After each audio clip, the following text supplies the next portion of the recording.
Our moderators, and thank yous are in order. Thanks so much to the University of Montana and Alex Karklins for making these virtual forums happen so effectively.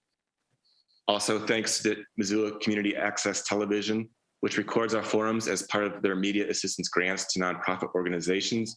MCAT serves our community on cable channels 189 and 190. You can also find videos of past CCM forums by clicking the video button on our website, cityclubmissoula.com. Thank you to our sponsors, in particular those at the executive level. In addition to the university, they are Blackfoot Communications and First Security Bank. Our executive level sponsors are key partners in helping to expand audience access and reliably planning and conducting our forums every month. We also like to highlight some other sponsors every month. So today we want to recognize Cost Care and Inc. Realty Group. Thank you so much for your support. And we're also grateful to our very diverse other sponsors and invite you to join them by going onto our website. And of course, thanks to our board of directors and our administrator, Danny Howlett. City Club Missoula would also like to acknowledge that we are in the Aboriginal territories of the Salish and Kalispel people, some of whom are present with us today at this forum. Today, we honor the path they have always shown us in caring for this place for the generations to come. Our moderator for today's forum is Laurel Staples. Laurel is the evening anchor for NBC Montana. She is originally from Polson and received her degree from the University of Montana. Laurel joined NBC Montana 10 years ago and previously worked in broadcasting in Butte, where she lived for 17 years and raised her 3 children. Before that, she worked in public relations for PNC Bancorp in Pittsburgh, Pennsylvania.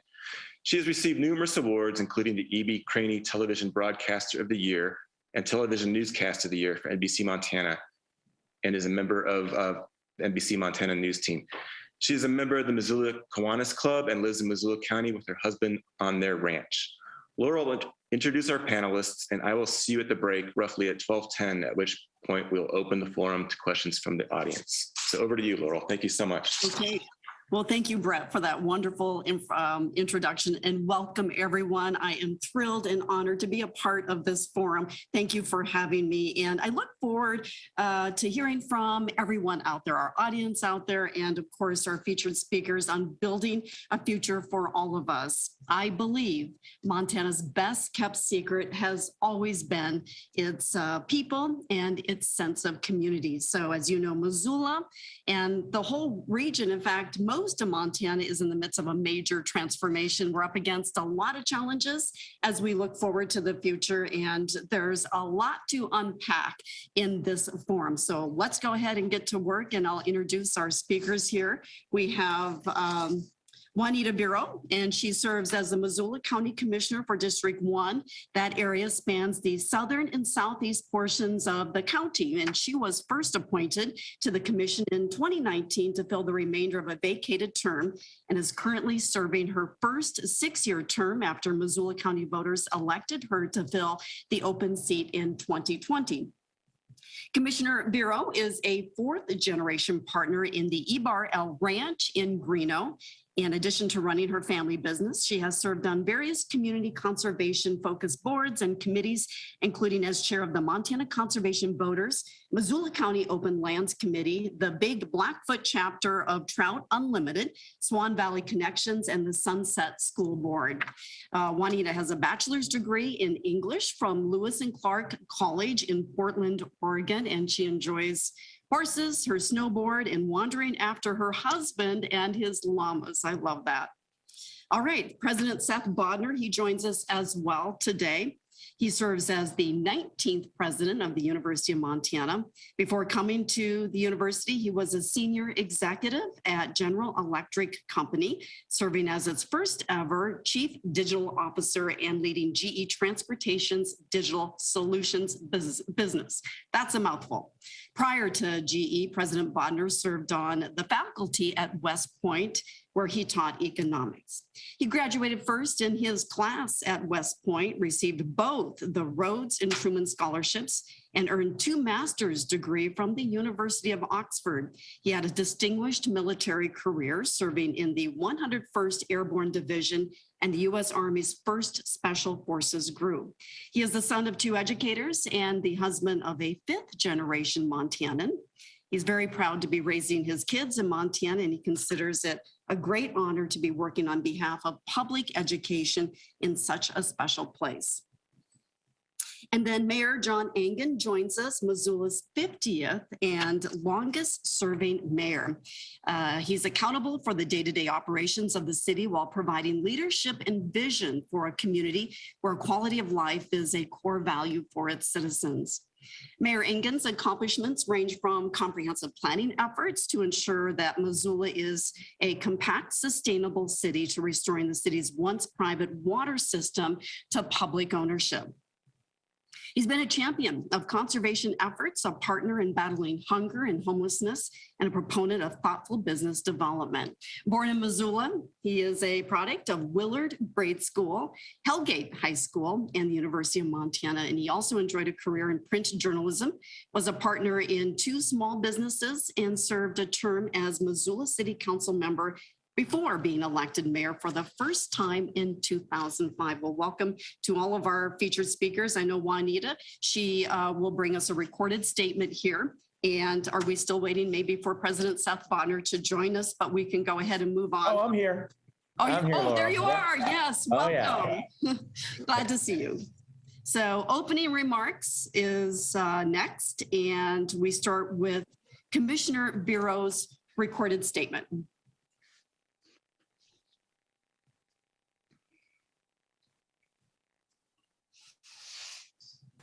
Greetings, I'm out of service, so apologies for this pre-recording and any audio-visual issues you may experience. But just to make things interesting, I'll be sure to leave some messages for Commissioner Strohmeyer and Slotnick to mitigate in the question and answer period. If you're like me, the theme, building a future for all of us, may cause you to pause. Because when we say the word us, a them can be implied, potentially increasing the potential for othering, and especially in this day and age, I think that's something we should be aware of. But frankly, the future is coming for us regardless of what is or isn't built. So perhaps the question should be, what is the quality of said future and for whom?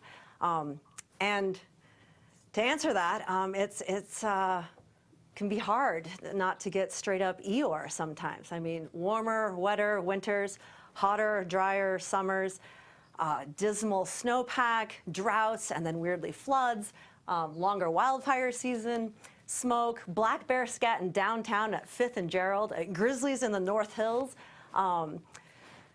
increases in violent crime and domestic violence homicides, so much meth-infused mental illness, high rates of property theft and damage, intense recreation pressures on our rivers and across our public lands, and roads and bridges that are sorely in need of maintenance, not to mention septic, sewer, water concerns, astonishing increases in home prices and rental prices, material costs, labor shortage, inadequate childcare, and practically zero housing vacancies, plus the fact that, as we all know, property taxes that are too damn high.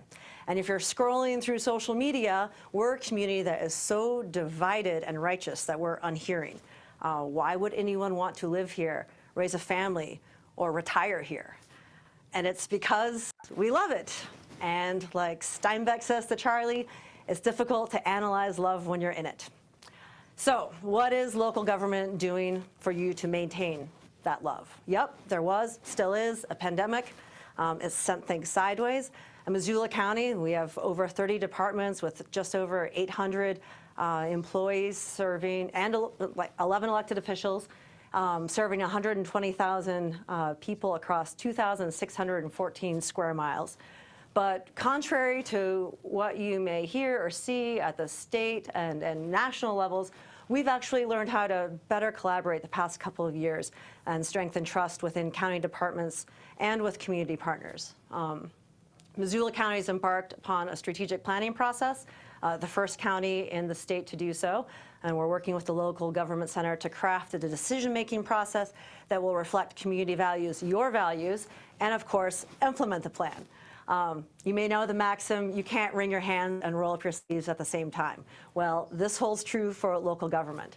You may have also heard you make decisions based on where you're going, not where you are. So where is Missoula County going? To address issues from Condon to Lolo, Frenchtown to Clinton, we ask ourselves 4 questions. Does it help with justice, equity, diversity, inclusion? 2, does it add to the livability, environmental sustainability, prosperity of the county? 3, does it have community support? And then 4, is it a unique opportunity? We ask ourselves these questions to make sure we're headed in the right direction. A few examples.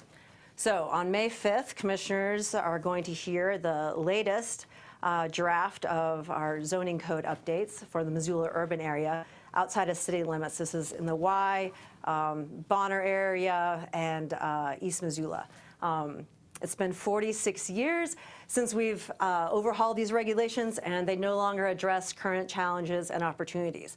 So outdated codes create unintended regulatory barriers to housing development. We've heard that loud and clear. But wait, you say, what about natural resources? And as Commissioner Strohmeyer is fond of saying, Missoula County can walk and chew gum at the same time. Balancing the need for housing with protecting natural resources is the tenet of the new code. So clustering development to preserve the best agricultural areas respects individuals' rights to develop while supplying the community's need for local ag.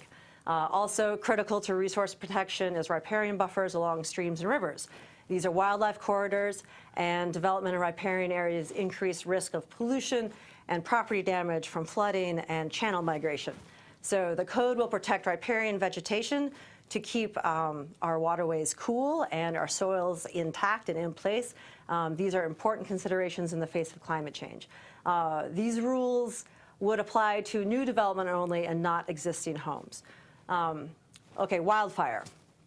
While not part of the proposed zoning code, we continue to push and stress the importance of the home ignition zone. Timber management, fuels mitigation are critical, but we will never log our way to wildfire resilience. I mean, see the community of Denton in December, not a tree in sight, and look at that conflagration. So the county's working on ways to promote home hardening and maintenance of defensible space. Yes, and the question is, how do we keep Missoula County a place for everyone in the midst of climate change? One of the ways we're tackling this is just in February, we were the first county in Montana to make use of or to create a countywide commercial property assessment capital enhancement program, so better known as CPACE. This allows commercial property owners to invest in energy efficiency, water conservation, clean energy improvements, and pay those investments back through an assessment on their property taxes. So big thanks to the 2021 legislature for approving this tool, and to our sustainability manager, Dinah Mineta, and clerk and recorder treasurer, Tyler Gannott, for riding herd on this and making it happen. Our sustainability staff works closely with our IT departments, building, facilities, and public works to decarbonize, electrify, solarize, and improve energy efficiencies across the county in all our operations. We have a goal of carbon neutrality by 2035, and we continue to work with the City of Missoula to achieve 100% cleanly generated electricity in the urban area by 2030. We've also installed the largest rooftop solar array in Montana on the detention center.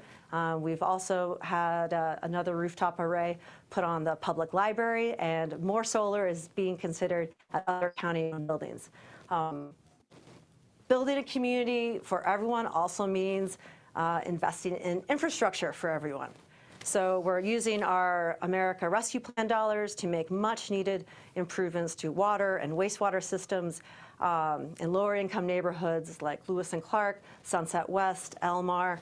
We're also upgrading Lolo's water system as we anticipate that community to continue to grow. We've made incredible community investments out at the Missoula County Fairgrounds, which includes the Rocky Mountain Gardens and Exploration Center. It's a public-private partnership that will be home to a world-class butterfly house and insectarium and multiple county programs. You can entertain the grandkids and get all your gardening, farming, and range management needs or questions answered in one place. And of course, what has been done around homelessness? The county, the city, and partners stood up Operation Shelter to bolster the continuum of care or a continuum of options available to unsheltered people in the community. The temporary safe outdoor space out at Buckhouse Lane, the authorized camping site near Clark Fork Lane, and the Poverillo Center near downtown. While successful, these places are all at capacity. And to add to that, the Johnson Street Emergency Winter Shelter is going to close later this month. So that's a lot, but agency collaboration has ramped up the past couple years to more quickly connect people with obtaining IDs, housing, treatment, employment, and to address the urban camping issue. Trinity and Villaggio developments plus the Crisis Receiving Center will be available in a couple years, but the caustic stew of abandonment, addiction, neglect, mental illness, and poverty remains a challenge. Also challenging is finding accessible childcare for families in any income bracket. The county is proud to support Missoula Chamber of Commerce efforts and 0 to 5 and United Way's efforts to create a childcare center at the former Cold Spring School. Other collaborative community efforts around childcare is developing and ongoing, and community investment in quality childcare will help families raise wholehearted, resilient children who won't crumble in the face of adversity and who won't succumb to unhealthy relationships with other people, substances, or themselves. At the other end of the spectrum, 16% of Missoula County's population is 65 years or older. Montana has one of the highest populations of seniors in the nation, and the pressure of Missoula Aging Services to provide assistance with dementia, housing, food, caregiver support, and financial services have been significant. People are living much longer, and the ability to age in place with confidence, dignity, and without fear is no easy task. Okay, running out of time. Be sure to ask Commissioners Strohmeyer and Slotnick what we're doing around river recreation. What I've mentioned here represents just a small portion of the steps county staff take daily to help Missoula County thrive. To make it easy for community members to stay informed and involved with projects like these, we've launched an online engagement platform, Missoula County Voice. So check it out at missoulacountyvoice.com. I'll wrap up by thanking City Club for this opportunity to showcase some of the solutions we strive for at the county. I'm privileged to be at 199 West Pine with my fellow commissioners Dave Strohmeyer and Josh Slotnick, plus staff and electeds of Missoula County, facing our community's challenges alongside Mayor Engen and President Bodner is an honor. The quality of Missoula County's future will depend on you and your ability to show up, and be of service. And you and your give-a-shit gives me hope and confidence that this will be a worthy future for all. Thank you. All right. Up next is President Bodner. You have 10 minutes. Well, thank you, Laurel, and thank you, Juanita. She's a tough act to follow, obviously, even with a recorded video. So, it's a privilege to be here today, and I want to thank City Club and the entire community, frankly, for the opportunity to provide an update. One of the things the many things that I think makes this community such a unique and special place is a strong relationship between the university, between the city, between the county. And, it's an honor for me to be here, not just as the president of but also as a dad who's raising 3 kiddos here. So I love this annual event. And I think it always demonstrates just how critical that working partnership is to our community today, but also into the future for my kiddos. So as you think about the university right now, I want to talk about, 2, I think, key themes. And the first of those is growth. It's actually a really exciting time to be a Grizzly, and I'll talk about that in a moment. But as the great writer of the West, Edward Abbey, once said, "Growth for the sake of growth is the ideology of the cancer cell." And so, along with growth, the other theme we're focused on here at the university is innovation. So, adapting what we do here to best serve this city, this county, this state, this republic. And the thing that drives that innovation, if you had to boil the mission of the University of Montana down to 2 words, those 2 words would be inclusive prosperity. Our fine mayor, who will follow me, speaks quite a bit about this as well, and I know Commissioner Vero as well. But, when you think about it here at the university, our job is ultimately is to provide opportunity for people from all starting points, all different walks of life, and help every individual on our campus and in our community achieve their full potential. So, as you think about what drives us here at the university, that's what we're focused on. And so we're excited about this time of growth, but I want this community to hear that we're always working to adapt. So I hit on the first theme real quickly, and again, that's growth. It's an exciting time. For the first time in a decade, our university is growing again. This fall, we had a freshman class that was 30% larger than last year's, and we're well positioned to capitalize on that growth in the years ahead.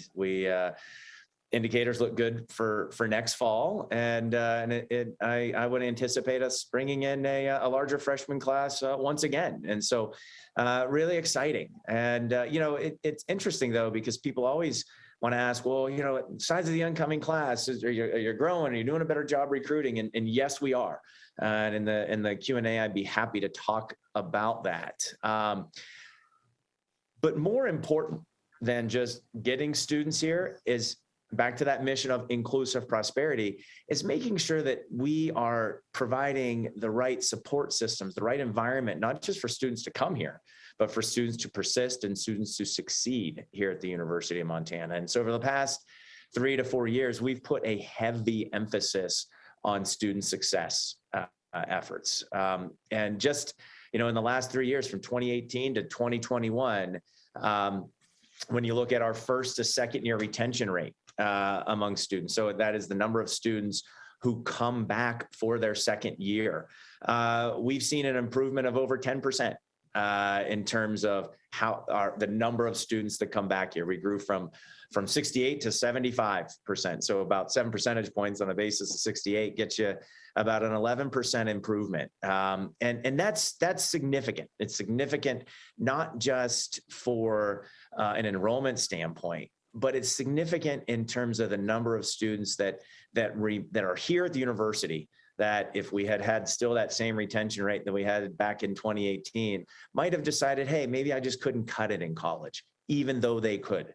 And so they would leave here with some student debt, but without a credential, and with a sense that, hey, maybe I'm not cut out for what college has to offer. And so, again, I'm excited about the improvement in recruiting, and excited about the idea that we're bringing bigger classes in, but I'm more excited about our improvements in helping our students succeed. And frankly, I know that that's a community-wide effort. And I know that many of you involved in the City Club have stepped up to participate in our new and improved orientation format that gets our students engaged across the Missoula community within the first hours after they arrive on campus. And this community is not just a big draw for our new students, but a sense of home, a sense of place is what keeps students here. And I want to thank this group for your efforts to welcome and engage not just those students, but their families. It's making a big difference. So and we're aiming to continue that enrollment growth. Also in the category of growth is the wonderful story about research here at the University of Montana. As many of you know, secured one of our, frankly, most significant achievements in the history of our university a couple months ago, and that is achieving Research 1, or R1 status in the Carnegie classification of institutions of higher ed. And, this places us, among the top 4% of all universities in the entire country. We have outstanding faculty, outstanding research partnerships across the community. And that's why you've seen our research more than double over the past 5 to 6 years. is currently the 6th fastest growing research university in the country. And when you think about it, the fact that, the nature of the university that we don't have a medical school, we don't have a college of engineering. And when you look at the data among those universities that are classified as R1, there are only 2 universities in the entire country, 2 large universities in the entire country that have neither a medical school nor a college of engineering, yet have R1 designation. And those two are the University of Oregon and your University of Montana. Those are the only two in the entire country. And so that research growth, not only does it help us attract world-class faculty, it helps us recruit more students, it also advances the reaches of knowledge. It creates jobs and businesses right here in our community. And it's really exciting. And then the third area in which we're growing is infrastructure. We're in the midst of the largest infrastructure overhaul probably in the history of our university, and these are fundamentally about making the experience for students here more effective. That's dorms, that's academic classrooms. We're building a new dining facility. It's very exciting. And I want to emphasize with this group, we're not building luxury here on the UM's campus. You won't see us, as I've joked with many, you won't see us building a lazy river, as you'll see on some campuses, maybe down in the South. You'll see that sometimes we have the Clark Fork. We have no need for a lazy river. But we do need facilities that are up to 21st century standards, and that's what's really driving our efforts today. You'll see a lot of these efforts actually impacting the community. In fact, many of you are aware of the new Montana Museum of Art and Culture. The Museum of Art and Culture was founded around 130 years ago. It's been housed within since the earliest days of our university. But over the past 13 decades, we have this wonderful collection, actually the oldest and largest collection of art in the entire state, but only 1% of that entire collection has been displayed to the public. The vast majority of the collections have been, and these are things which include pieces collected by the Copper Kings, historic indigenous artwork, relics of this valley's past. They've been in boxes and basements around campus. And when we talk about inclusive prosperity, that means bringing access to those treasures to a broader range of our community. So in the fall of 2023, when this building is completed, that's going to change. This museum will serve our community. It'll serve our students as a learning space. It'll serve our community as a center for the arts. And we're really excited about what's happening. We do know that it has taken some parking offline. We know that's disruptive. We apologize for the convenience that some of you may feel.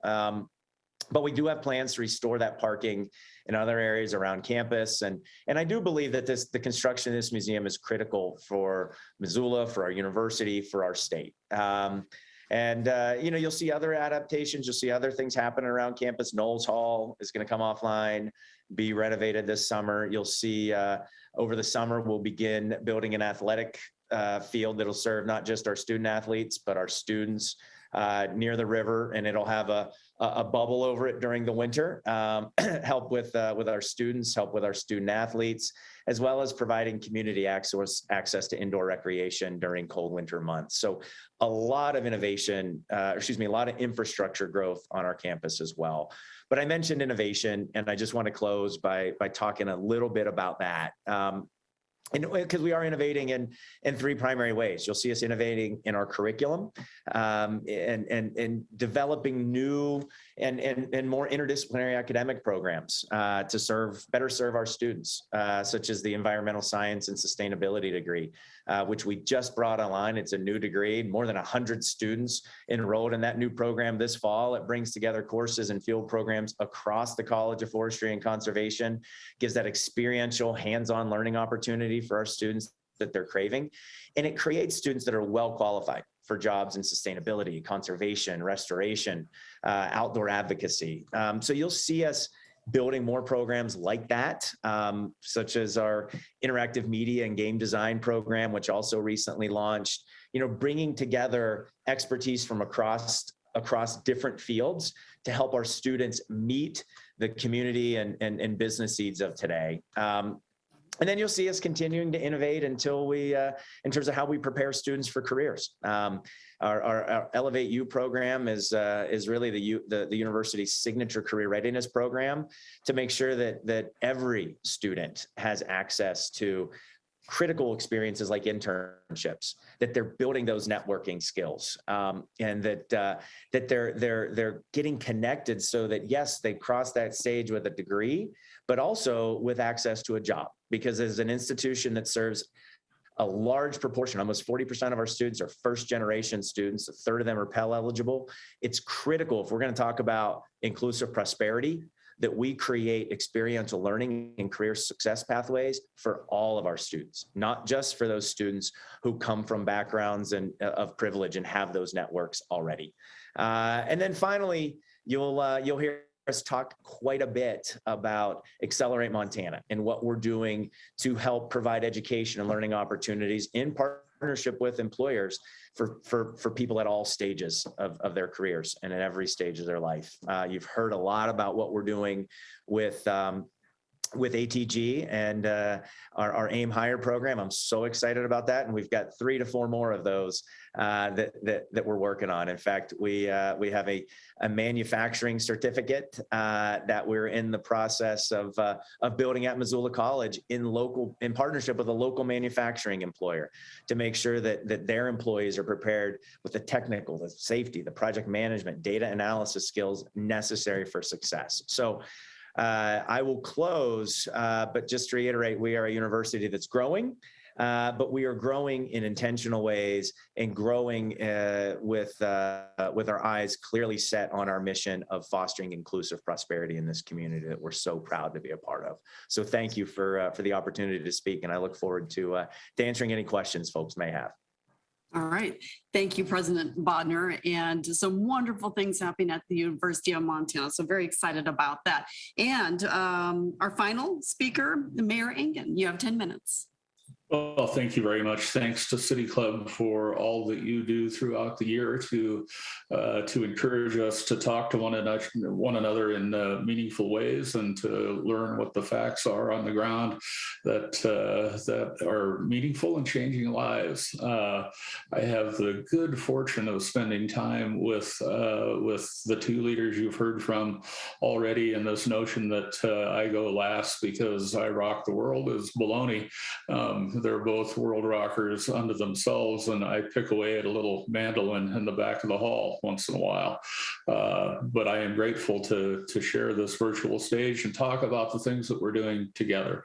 It is impossible on a blustery day in Missoula, Montana in 2022 to be a cynic if you are the mayor of Missoula, Montana.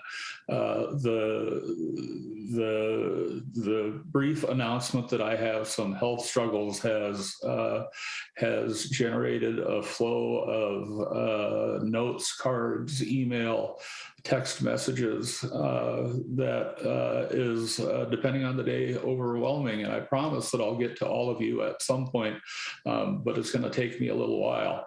But what I've learned from that, what I've been reminded by that experience is that there is still a sense of humanity and compassion and place, that we are actually friends and neighbors, that we actually work together, that we actually believe in one another, and that we believe in our community. And that goes missing much of the time today as we focus on our small worlds that live on our small phones, that live in our small offices.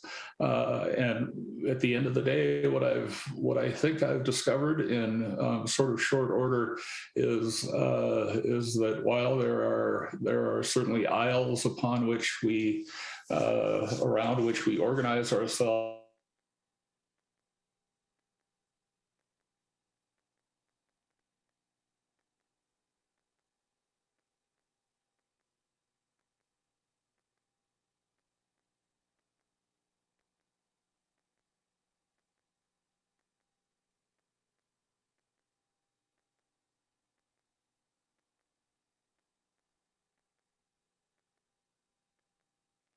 Recording in progress. A sense of experience and hope that they might not otherwise have at home.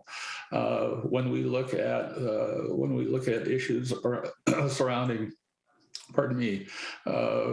mental health and behavioral health, what we're seeing is an opportunity among these institutions, these thoughtful institutions, to work together to think about solving these problems differently, to recognize that that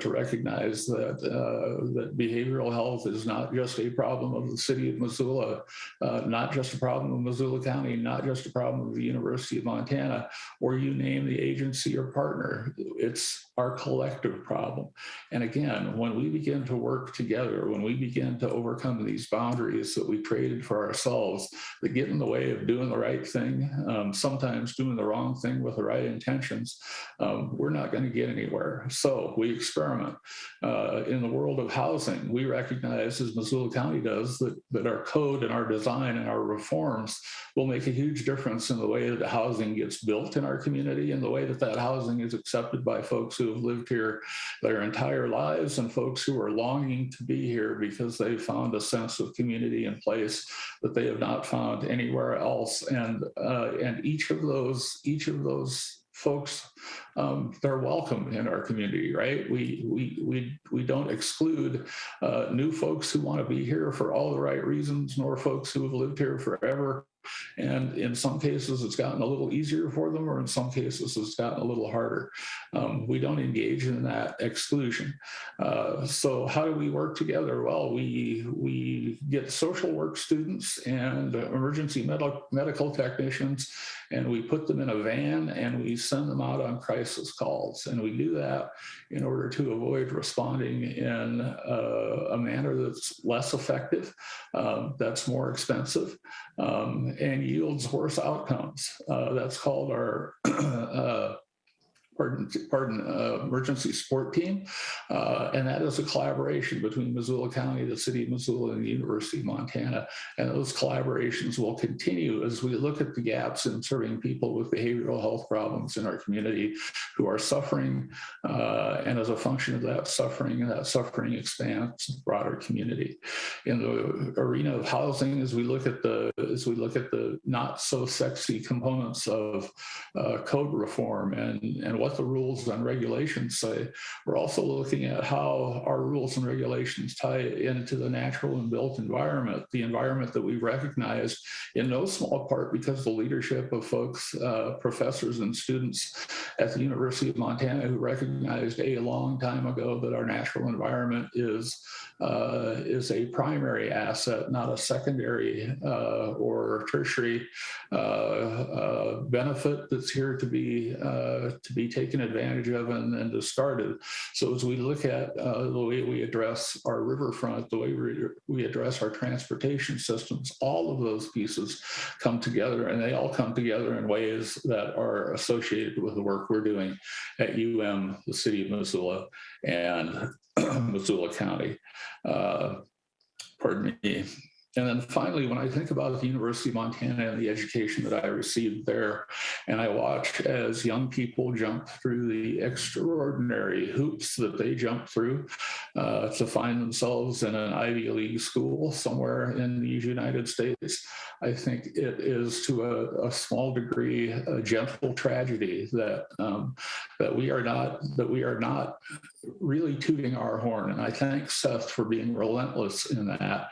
And I need to be better at that, in tooting the horn of a great institution. You heard some of the stats that came from Seth earlier, but the fact of the matter is that the University of Montana is still a place where a kid can afford to go to school, doesn't have to make every critical life choice the minute they show up at the front door of the institution, and then have 4 years of unrelenting stress trying to get to the other end of it in hopes that they can get a job that will simply cover the nut of their student loan. That is not the educational experience we wish on people. That is not how we want to treat people in our community who are going to be sitting in these chairs and Zooming to you, all of you, in the relatively near future. With that, we want to be partners in everything we do, and I think we're doing that, and I hit 10 minutes. You can go a little longer if you would like, because I just received some information that Seth Bodner went over 13 minutes. What? Good heavens! Well, yeah, Oh no, I John, can beat me continue this to fill in time. Oh those no. blanks. I was wondering, I didn't have a timer up. I should have, but I do want to work just a little more on that student process, and that is we have been working now for the better part of a couple of years with the University of Montana. And the other thing to keep in mind is all of these programs, all of these initiatives, all of this innovation it's hard and challenging, requires a lot of herding and resources and time from people who are always very busy. But the fact of the matter is that we put together a program that we call Missoula Promise that we hope, we haven't sorted the funding, and I get that that's an issue, but our hope here is that in fairly near order, because of this partnership between the county, the city, the Missoula County Public Schools, and the University of Montana and Missoula College, we can offer free, that is zero cost, 2-year college to Missoula County residents. That is a place to start. That's a place to get your feet wet. That's the place where I got my feet wet.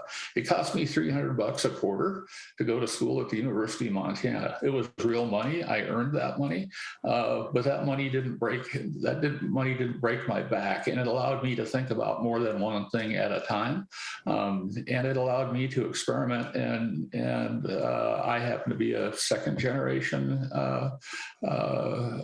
college kid, but my folks were not dialed into the, you're going to go to Harvard from day one. We weren't part of that crowd, nor were many of the kids I was with whom I was a peer, and so reducing those costs up front, taking some of the fear, taking some of the front load of facing potential disaster if this doesn't go right, makes a huge difference in terms of a person's ability to see who they might be, see what their potential really is.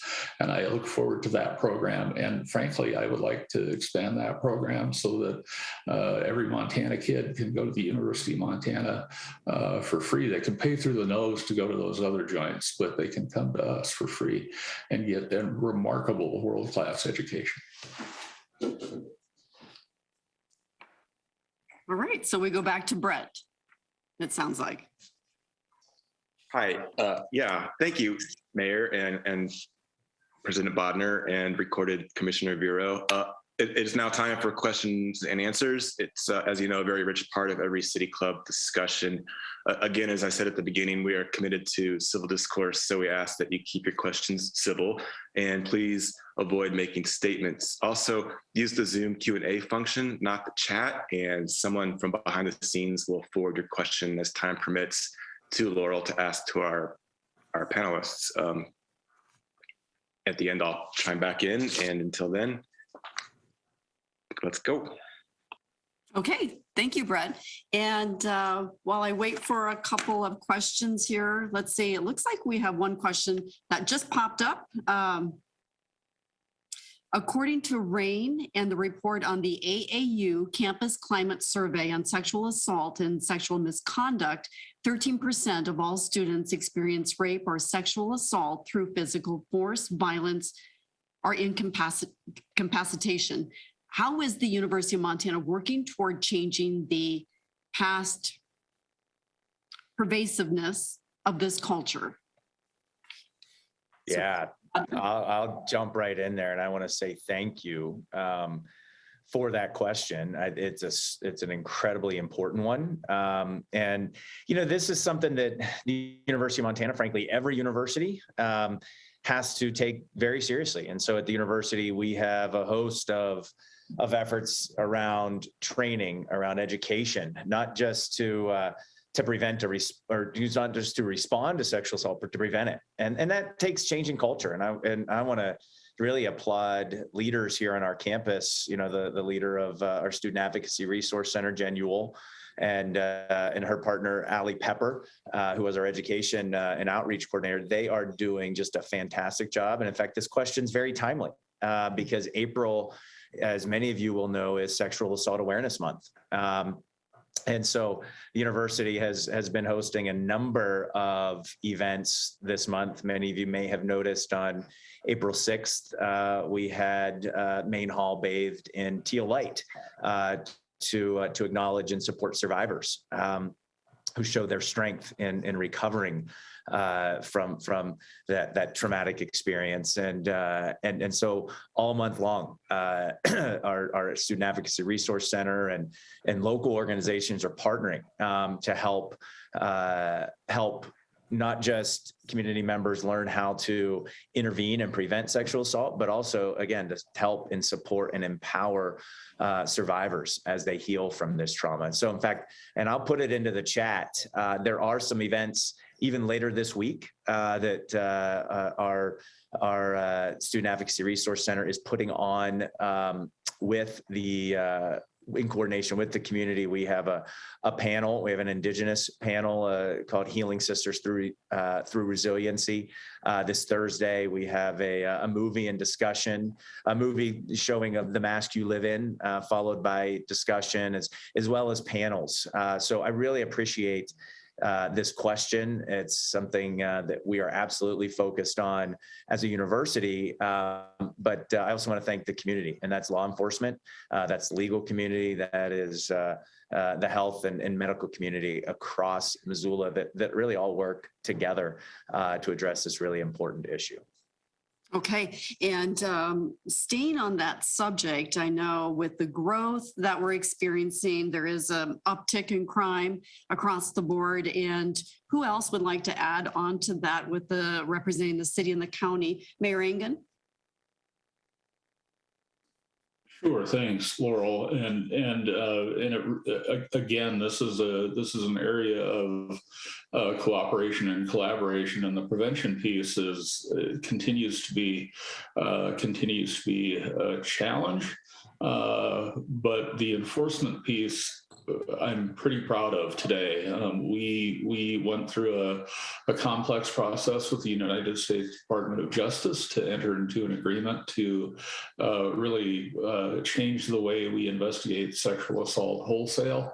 We are a very victim-centered program today, and that program results in what we hope is more reporting, but that continues to be a challenge. There is still a lack of trust in the system, and there are victims of sexual assault who have absolutely no interest in being re-victimized. And so a piece of this puzzle is making sure that we're doing the proper outreach and education to ensure that folks can trust us to be their compassionate partner in moving through the trauma and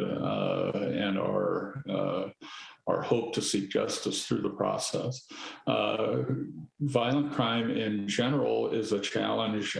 Most of it today is drug related. And we work with the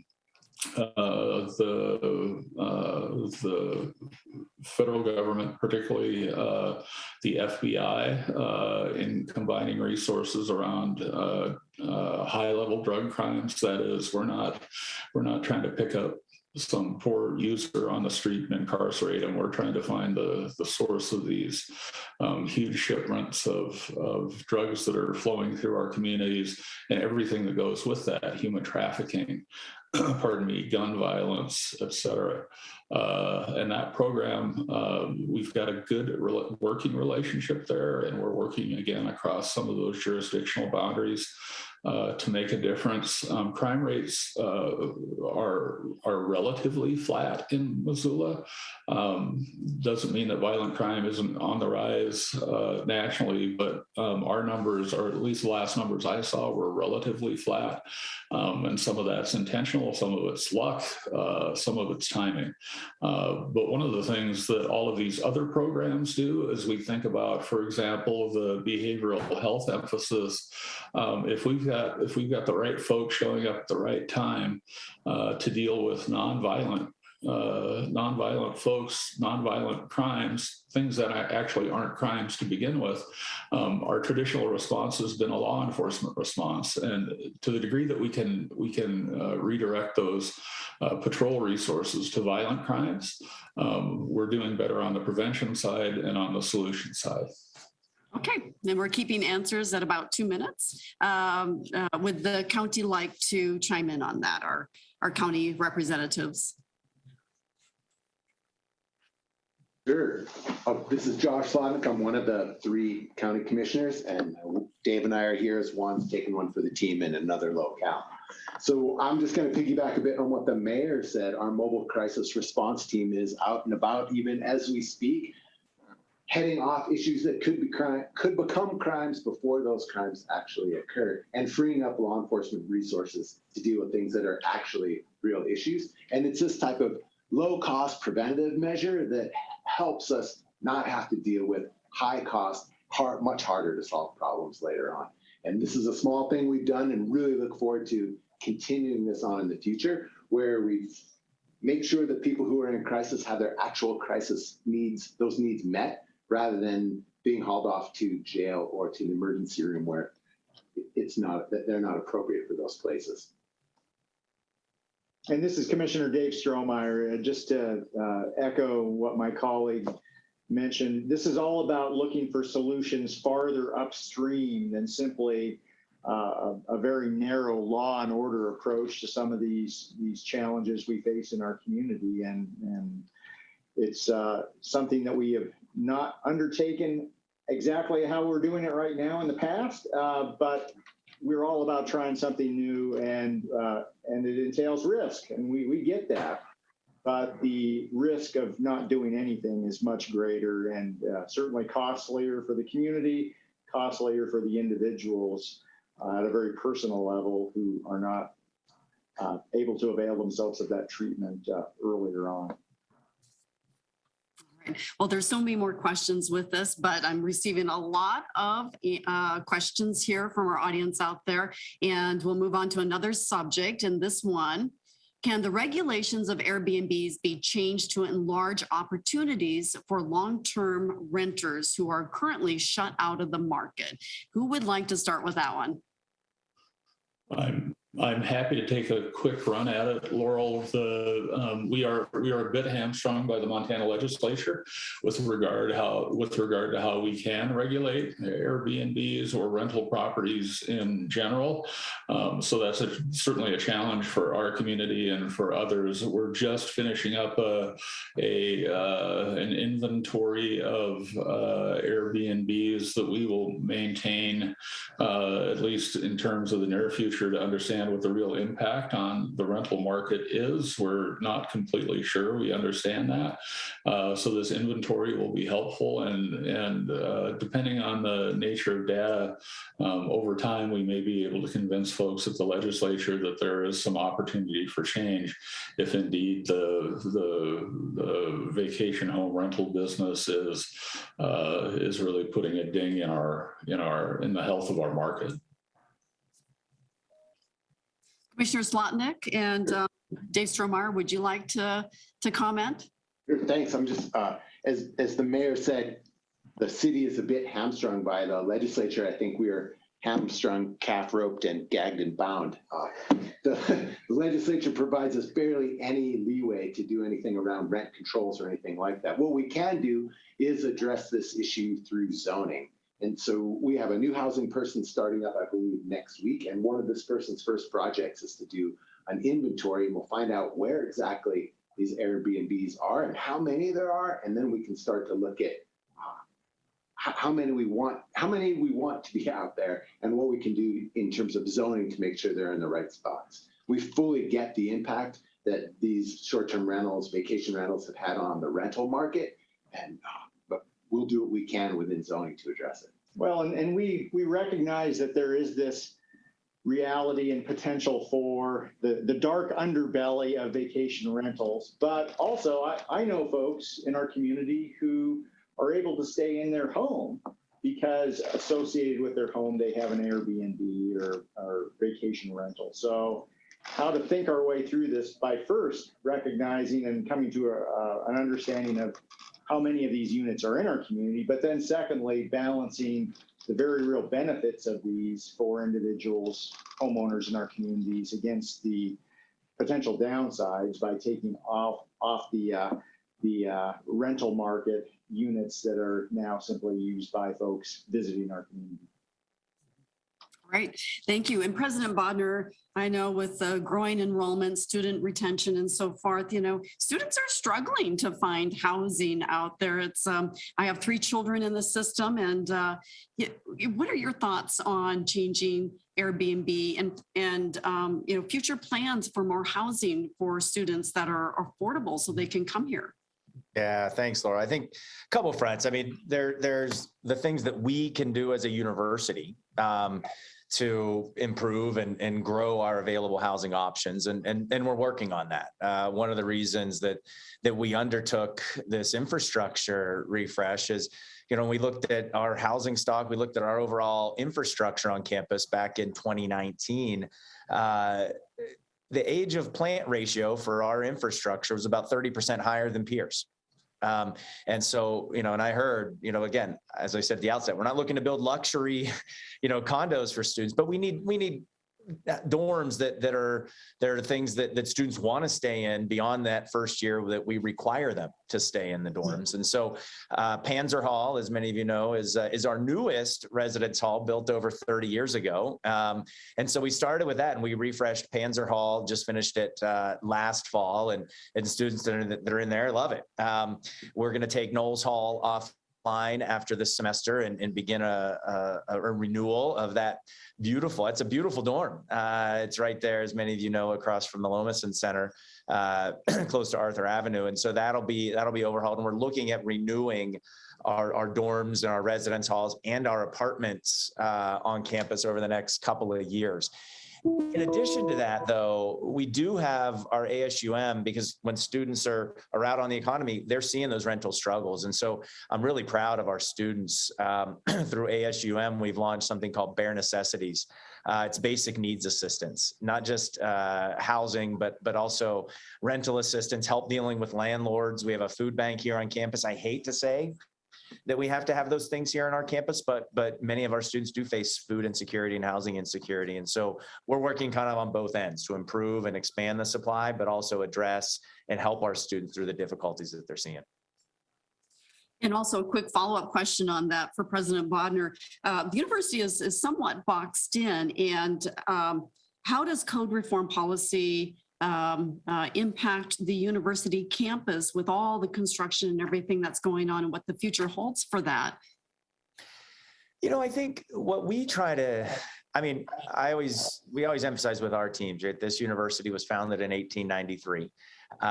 We are stewards of this campus, which is one of the most beautiful in the country, gets ranked that consistently, and always and I appreciate Brett's acknowledgement. We always acknowledge that we're in the Salish and Aboriginal territories of the Salish and Kalispel people, so we take very seriously our duty as stewards of this land. And so we have been, and it's a community partnership, right? We want to work with the city, with the community, to make sure that as we grow and as we adapt our campus, that we do so in a way that makes sense for this community. Sometimes not, of course, no one's always going to agree on what we should or can do.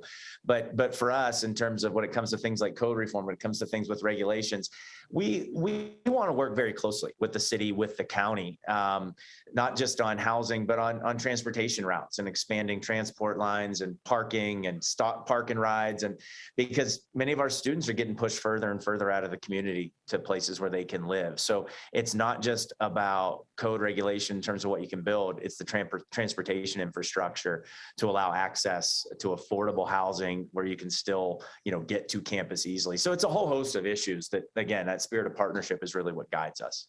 Yeah, and I would like to go into a line of questioning on traffic and infrastructure at this point with our population growth, but I'm going to go back to some of our questions from our audience. And this person, what opportunities are there for changing the taxation rules for real estate investors to discourage commercial investment in single-family homes so that there is more affordable housing for families that wish to buy their primary residence. Who would like to address that? Mayor Engen? Yeah, I'll give you the shortest answer you'll hear from me, Laurel, and that's none. We have a property tax system, a tax system in general in the state of Montana that's antiquated at best and built on a whole host of assumptions and presumptions that no longer exist, and we're feeling the squeeze of that. And there are lots of ways that other states have approached it. But real estate transfer taxes, all of that stuff is currently just off limits. It's dead on arrival at the Montana legislature. But there are lots of innovative tools that could help temper some of the challenges of this investment. I think the next round of investment that we'll see is not unlike what we're seeing in other communities around the nation, and that's hedge funds. They'll be coming in here and buying real estate portfolios and doing what hedge funds do. They maximize value and minimize cost, and some folks do very, very well, and a whole bunch of folks do not. And it's really unfortunate that we don't have some stopgaps. Our county commissioners, would you like to? Sure. Thanks, Laurel. This is Josh again. The mayor outlined it well. The legislature doesn't give us much room to prohibit things, but we can attempt to incentivize things. And we are looking at right now a voluntary deed restriction program where a person would be rewarded for putting a deed restriction on their house that would cap appreciation and limit, this is really important to your question, limit the potential pool of buyers for that property to someone who is actually going to live there, and which makes investment not a possibility. A personal investment, yes, but a corporate investment, no, which sounds to me a bit what your question was pointing at. And we're working on that right now, creating this program. Since it's incentive-based and requires dollars, it's not going to be gigantic, but it'll be a pilot and we'll see where it goes. And this same sort of incentive-based program to see our values around real estate realized in the world is in use in a handful of mountain towns across the West. And most recently, Big Sky has done something like this to create worker housing. I realize there's a lot of details left there, but I'm not going to bog up your time with it. But if anybody's interested, they should reach out. Okay. Would anyone else like to comment? All right. Well, we'll go on to the next question. This is for President Bodner. Because of past budget woes, many departments have suffered faculty cuts. My longtime program, I chaired the dance program within the theater and dance department, a regionally award-winning program, has been cut from 4 tenure track faculty to 2. As the university grows, are there proactive plans to restore faculty lines? It is certainly fabulous to hear about the growth. Yeah, thanks, Amy, and good question. And I think it's worth kind of stating that our overall budget for academic affairs, so all of our departments, is increasing. It has increased each of the last 3 years. We're actually expanding the amount of dollars that we expend on faculty and teaching resources. What is correct is that there has been decreases in some departments at the same time that there have been increases in other departments, and that's a part of what we need to do to best serve our students' needs. Our top priority at the University of Montana is to place student success at the center of all that we do, and that means that as enrollments go up in some areas and down in others, our budgets and our faculty and our resources in each of those areas will do the same. Now, I want to emphasize we have a fundamental commitment to the humanities, to the arts at this university. We fund those beyond that which the enrollment levels in those areas, just given national trends, would call for. But we have to support excellence across our programs. As Mayor Engen mentioned, you can get as good an education here as you can at any institution in the land. And in fact, you'll see some exciting news that's embargoed until tomorrow about one of our students going toe to toe with students from across the country at Ivy League schools and beating them. And you'll hear about that young woman tomorrow as we're able to announce it. But you see our students out there as finalists for things like the Rhodes Scholarship, for other scholarships. You know, our students do as well as students from any other university, and part of that does involve a shifting of resources around departments, but we continue to invest and grow our overall commitment and resources to academic affairs and our faculty across colleges. Okay. And this next question goes back to the infrastructure, traffic. Let's see here. How is Missoula City and County, as well as the university, preparing for a significant change in the transportation infrastructure? Subscription service, autonomous vehicles that will significantly decrease the number of active vehicles, as well as requiring less parking capacity. And I have a follow-up question to this as well. So who would like to start? Mayor Engen? I was happy to. I wanted to give my commissioner colleagues a chance, but they ducked and covered, I noticed. So I'm happy to dive in. So we just wrapped up city and county through what we call our metropolitan planning organization, our federal transportation plan. So we just adopted the latest round of that, and that sets the course really for about 40 years of funding in the transportation arena, much of that federal funding.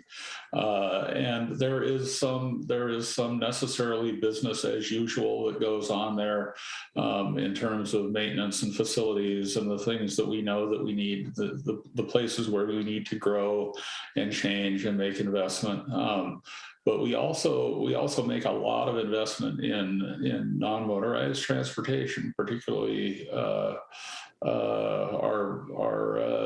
trail and sidewalk system, and also transit.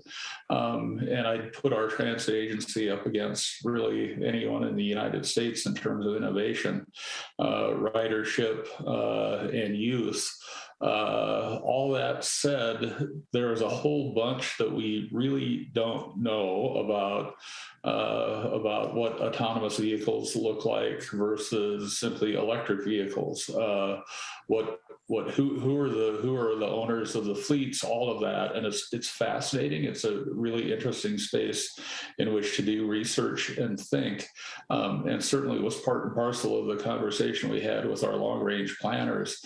But there is so much unknown right now that it's really hard to plan around that. The very simple things that we do is we look at design. So if we're building a parking garage, for example, that's a structure, we anticipate that may not always be used to park cars. So do you have to have 15-foot ceilings and et cetera, or do you have to have do you right size those facilities? So all that's on the radar, but the blips are a little too blurry for us to make critical and clear choices around it beyond sort of picking at the fringes. Okay, and our commissioners? Yeah, I'll throw in a couple thoughts into the mix here. So no railroad talk. Well, now that the mayor has made the segue, the one area where we actually have had some conversation about how transit and particularly autonomous vehicles or ride share or other creative approaches to getting you to your first and last mile of travel does actually surround the rail issue. And I'll just bring this up again. Thank you for the opening to that, Mayor Engen. So Missoula County is one of 17 counties across the state of Montana that has come together to establish the Big Sky Passenger Rail Authority to restore passenger rail service to the southern tier of the state. So as I mentioned, once you show up at a station stop, you've got to figure out how you're going to get to your final destination. And that is something that the Rail Authority has kicked around in light of autonomous vehicles as a potential solution. Much more work to be done there, a lot of unknowns. But another really big development over the course of the past few years is the significant transportation work that is soon to break ground just west of Missoula This is the so-called build grant area or the Swatupcane planning area. And here a few years ago, the city of Missoula County successfully secured $13 million to add connectivity between Mullen and West Broadway, between the western edge of Missoula and the airport. This is a big deal, and this is something that's been discussed for years and years. It's not just a transportation project. It has everything to do with community development, the potential to add literally thousands of new residents and homes to our community in this area. And it has everything also to do with transportation, obviously, because it's providing that network of connectivity for our community, and not just motor vehicles, but also non-motorized bike pedestrian networks also. So we're super proud of that. And I think that's an example of some of the collaboration that's going on at the local level between jurisdictions, which has not always been the case. Perfect. Thank you. And President Bodnar, would you like to comment? Yeah, I would. Thank you, Laura. I mean, I think this is really exciting, and I think both the mayor and the commissioners have made good points. I think, as we mentioned, this relates to housing, right? As students have to live further from campus, they need ways to get here reliably. And so you've seen, and I want to give huge credit to Jordan Hess, who's on this call, who works both. There's a great example of collaboration. He works here as our transportation leader for ASUM. And many of you are very aware of the electric bus fleet that has been established here at UM and is growing, is free for our students. And so I think we need to continue to think about holistically, right? How if I'm a student, if I'm a worker needing to get from point A to point B, it has to be easy. It has to be easy. And I mean, look, I have kids who are entering will be teenagers in a couple of years. I want autonomous vehicles more than anybody probably in the world. And because I just want them sitting behind and not texting and everything else. But that's probably a long way off. So in the meantime, we do need to, I think about that bus infrastructure, the other transit infrastructure. I want to applaud this city for the work that they do around bike trails and everything else, but thinking about transportation holistically. And it's going to take solutions that I want to applaud ASUM and Jordan and for what they've done. It's going to take more thinking like that. And a quick follow-up with our growing infrastructure needs. Do you support an infrastructure tax? Is that a direction that we need to go? Mary Ingen? Well, we have them in place now, Laurel. I think the issues are a couple. One is at the federal level, nobody's moved the dime on the federal gas tax, and I don't know, decades, right? We just moved it at the state level, and also ended up with a local option infrastructure tax that the legislature undid during the last session. So I think we have support among community members to tax visitors in particular for using our infrastructure, but we're just not getting the kind of headway we need with the legislature nor at the federal level. All right. Would anyone else like to follow up with that? Going to reiterate what the mayor said about the gas tax. We attempted to have basically a transportation tax here, where the entirety of the money would go to maintain and reconstruct and add new pieces to our road grid. And our voters voted for it in the midst of COVID, the early part of COVID, when people were really financially uncertain, and we still voted for it. And the next year, the legislature took it away. So there you go. Well, and here are some of the very real impacts and effects of that. This very morning, we had a meeting with our Public Works Department discussing how, in the midst of spiraling costs for construction materials and everything else that we know by way of inflation, how do we even maintain the existing number of road miles that we have in the past? And for Missoula County, this also, given the fact that, as Commissioner Barrow stated, we extend clear up to the north past Celia Lake and Condon, to the south to Lolo. We have over 200 miles of gravel and dirt roads in Missoula County. And for us to be able to provide dust abatement on those roads, we were counting on the gas tax dollars that we were getting. And we, in fact, had hoped to be able to expand our road maintenance program and eat away at that backlog of road maintenance with those gas tax dollars that would have provided match for other federal grants. In the absence of that, the reality is we are either going to need to find new sources of revenue or scale back some of the maintenance that folks have asked for us to provide, and rightfully so. Just want to add to that the kind of preposterousness of the situation. So we have 120,000 residents. Haven't seen the numbers for 2021, but I wouldn't be surprised if our visitor totals came in close to 2 million. So just wrap your mind around that. The incredible disproportionate numbers in use. And those folks who come, sure, they come in small groups, and then they drive the heck out of our roads, and we who live here pay for it. And the gas tax was a way for people who are visiting us to actually pay for the services they use. That's just kind of straight up fairness, personal responsibility, taking care of what you use. And in fact, we are maintaining those roads for them, which is not right. President Bodnar, I know that you have growing infrastructure needs there at the campus. You know, I think that's the points that have been made are important. And I think Commissioner Slotnick's point's a great one, right?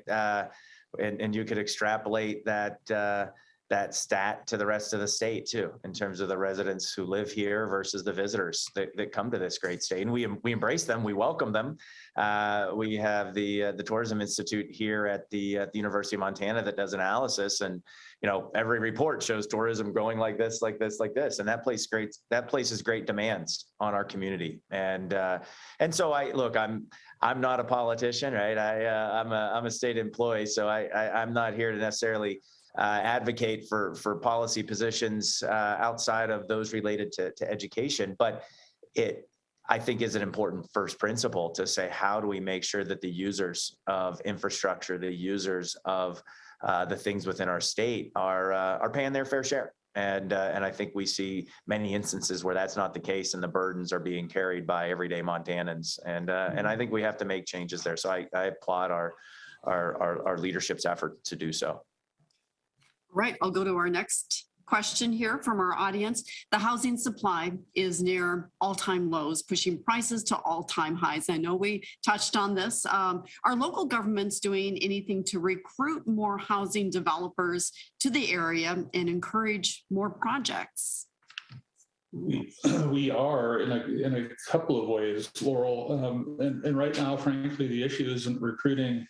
It's not recruiting development or developing development companies as much as it is controlling costs, time of service. That is how long it takes us to move a project from a notion to a shovel going in the ground. So that's why our process and code reform work is important. That's why some of the realignment we're doing within our departments are important. And the other thing to keep in mind here is that we never recovered from the Great Recession in terms of housing starts around the country. And so we're not only keeping up with today's demand, but we got about 10 years of demand that was just the fields were fallow. We weren't building houses because a lot of people were A, taken out of the market, or B, burned by the market. And so the real challenge is how we take the time, complication, and money or excess cost out of the system, and then how do we make direct investment in what it is we actually intentionally want to do. And I think parts of the market take care of themselves, other parts of the market do not, and that's where having those infrastructure funds, whether it's through our redevelopment agency or through federal programs, can make all the difference. Okay. So a few things Missoula County is working on. One, and this is something that Commissioner Barrow hit on, is overhauling our antiquated 1970s era zoning code. And this is a big foundational step for us. That was preceded a few years ago by amending our growth policy for the urbanizing area around Missoula County. What oftentimes happens is every so often the city or the county, and not just Missoula and Missoula County, but across the state might update their growth policies, but fail to take the next and oftentimes harder step to do the rezoning and to zone the actual land itself to match the growth policy document. So that is what we are undertaking right now. And hopefully in the next few months, we'll have a brand new zoning code that will address enhanced opportunities for housing development in our community that aligns with all of the many values that we have, including natural resource protection. Another thing that we are all about is leveraging tax increment finance districts, or with Missoula County, some of the specific districts that you might think of and that come to mind are not only the district that recently sunset out by the airport, but we created a new district out by the Y. We have thriving district out in Bonner, the West Log Yard District in West Riverside. These are opportunities to create infrastructure investments that will not only service industrial uses, but our hope is that they will, as kind of an ancillary effect, provide the impetus for additional homes and housing construction and starts in those particular areas. So what I've added on this new zoning code, our zoning code incentivizes permanently affordable housing, also has specific incentives for, takes barriers away to create smaller multifamily housing by right, which means you don't have to go through the same depth of process.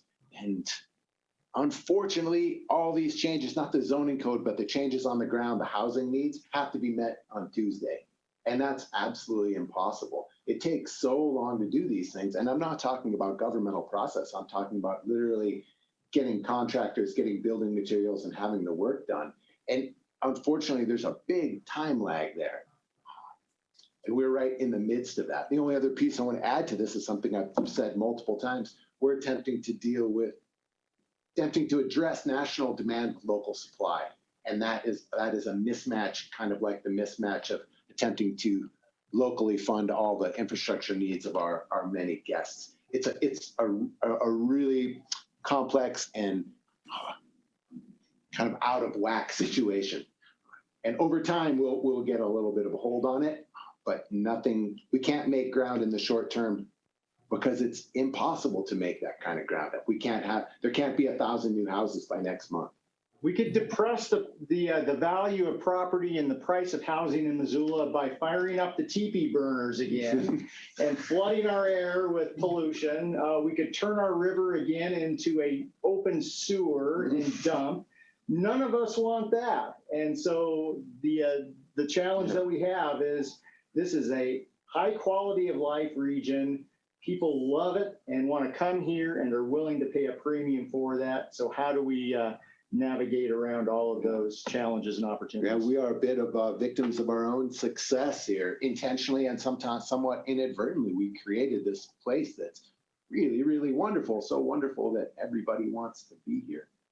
Yeah. Only piece I wanted to add to this is we are at a really intense moment right now where I don't ever remember a time like this where we have no housing inventory, extremely high construction costs, and we are poised to have really high interest rates once again. And what happens when all these three things come together? I'm almost certain that our housing environment right now is not going to be the same as it is a year from now. Even though those 10,000 houses need to be built, won't have been built yet. We are on the precipice of big change. Mm-hmm. President Bodnar, would you like to follow up on that? You know, I don't have a whole lot to add. I mean, again, for us at the university, it's one of the reasons we are focusing on improving not just the quality, but the quantity of housing options available to students on campus, because we see those very real pressures. And so we're in a race there as well. One of the reasons we went out and restructured our debt and freed more capital a couple of years ago is we kind of saw this trend and said we have to enable more options for students here on campus, and so we're working to do that, and that we're hoping to help alleviate some of the concerns of students and also community by association. Okay, wow, the time flew by and we're getting close. We just have 2 minutes. So how about just a quick closing message, and we'll start with Mayor Engen. Oh gosh, you've heard my message ad nauseum today. We're a great community that will continue to be great. It will not be without some challenges, but I can't imagine a better place to meet those challenges than Missoula, Montana. Okay, and we'll go to our commissioners. In this national and state context where politics have become so divisive, so toxic, I echo the mayor's comments that we in Missoula, Montana have shown ourselves through this pandemic to be able to pull together with a spirit of resilience and in the face of adversity and work together and accomplish big things. And I am so proud of our community, and I think our best days are yet to come. And not only are we blessed with an amazing natural landscape, we are also blessed with an intensely engaged populace. And as Juan alluded to in her recorded remarks, people here need to show up. They have been showing up, and they should keep showing up. And that's how we make our place even better and move it forward, is really by actively participating. Okay, President Bodnar. It's just a privilege to be here. You know, we talk about, we're focused always here at the University of Montana on our 5 institutional priorities for action. One of those 5 is to partner with place. And when we say that, we mean that, you know, the University of Montana should be a better university because it is located here in Missoula, and of the leaders here in Missoula, and the community should be better because the university is here. I will tell you with 100% certainty that this university is better because of its location here in Missoula and because of that spirit of partnership, that spirit of inclusive prosperity that you've seen so clearly embraced by the leaders that spoke today and the questions that were asked. And I will also tell you that I work every day and our team works every day to make sure that we're doing everything we can to make sure that the second point of that is true and that the community is better because of what the university is doing. So we take that responsibility seriously, and it's been a privilege to be here today. All right. Well, I guess it's time to hand things over to Brett. Thank you all. Yes, thank you, Mayor Engen, President Bodnar, and it turns out the entire Missoula County Commission.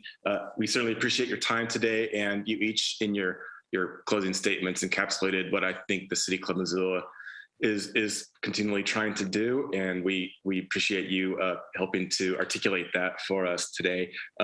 Laurel, thank you so much. Appreciate your time today, and thanks to our sponsors, in particular the University of Montana and First Security Bank and Blackfoot Communications, and most importantly to our audience. We can't do this without you, and we appreciate you showing up every month on the Zoom.